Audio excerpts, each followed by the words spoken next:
at Brands Hatch.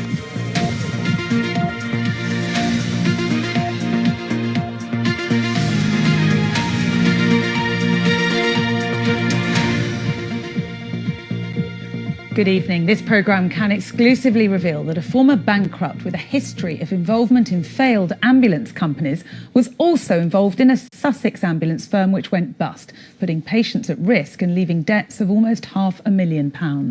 His name is Matthew Quigley. He's also known as Matthew Curran and has used both names in deals to buy and run an ambulance firm that provided non-emergency services as part of a controversial contract with health bosses in Sussex. Tonight, the leading NHS fraudbuster says our investigation has uncovered appalling behaviour.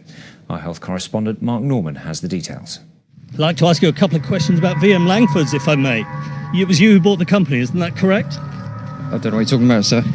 If I had known it was him, the discussions would have stopped. There would have been no sale to him.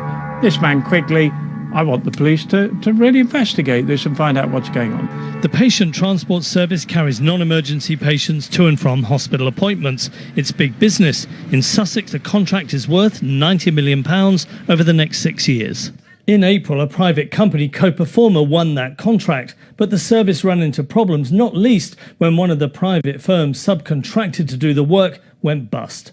That firm was VM Langford's. A few weeks into the contract, it was sold. A few weeks later, with new owners, it went under. The company that bought it had one shareholder, Mr. Matthew Curran, a man who had recently changed his name from Matthew Quigley.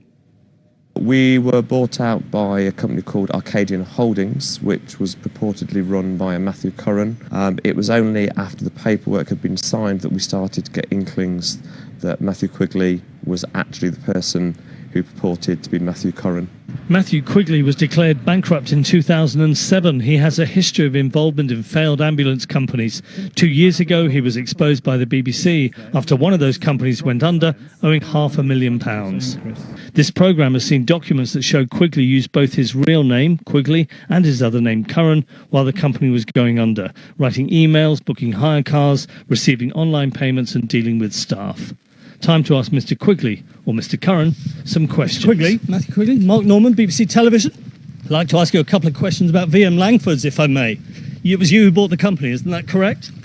I don't know what you're talking about, sir. You bought it as Matthew Curran. That's an alias you use where you've registered a number of companies as Matthew Curran. That's correct. Where's all the money gone, Mr. Quigley? What are you talking about? I'm talking about you buying an ambulance company, VM Langford's, under the name of Mr. Curran, Matthew Curran. I changed my name legally by deed poll.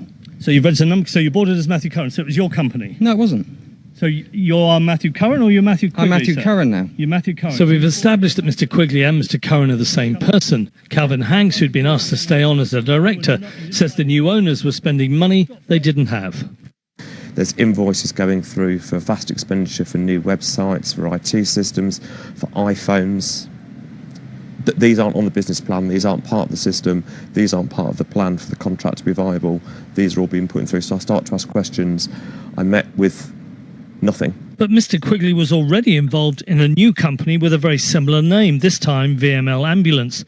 This PowerPoint presentation was used to attract investors. They wanted to buy the old company they were putting into administration, claiming it was actually going to make a net profit this year of more than £1 million. But Mr. Quigley told me he had nothing to do with the companies in the north of England and that VM Langford's, far from making a profit, was actually making big losses.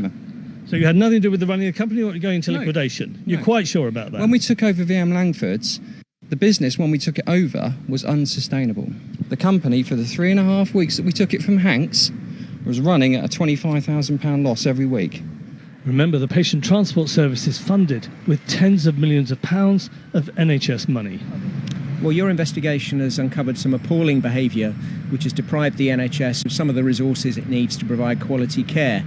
The latest research undertaken by the Centre for Counter-Fraud Studies at University of Portsmouth, which I chair, shows that such behaviour costs the NHS up to £5.7 billion a year. I really don't want this just to be swept under the carpet, and I certainly want this man Quigley. I want the police to feel his collar, to go and see him, to find out how you can keep repeating these scams that you've done in the North East and you're now doing down here. It's just not good enough. Where the hell's the Department of Health in this? This affects real people's lives. Not good enough. In the last few weeks, Matthew Quigley has registered a number of new companies at various addresses. He's registered those businesses with Companies House using both the name Matthew Quigley and the name Matthew Curran. Mark Norman with that exclusive report, and he's here with us in the studio. So, Mark, what impact has this had on patients? Well, we all remember the chaos this summer with patients stranded at home, unable to get to the hospital. Once they're at hospital, unable to get home, missing appointments. But interestingly, Co-Performer, the people who run the contract today, said they can't guarantee this won't happen again, but say they do check the people who operate these companies. And they say once they realised what was happening, they shifted the work to other ambulance providers. And importantly, I suppose, they say patients, they say, weren't affected by what happened with Quigley. But clearly, the whole system took an enormous knock. Patients lost confidence in it. And that's something they're still trying to recover from 3 months on, Natalie. OK, Mark, thank you. Now, coming up in a moment, how Princess Diana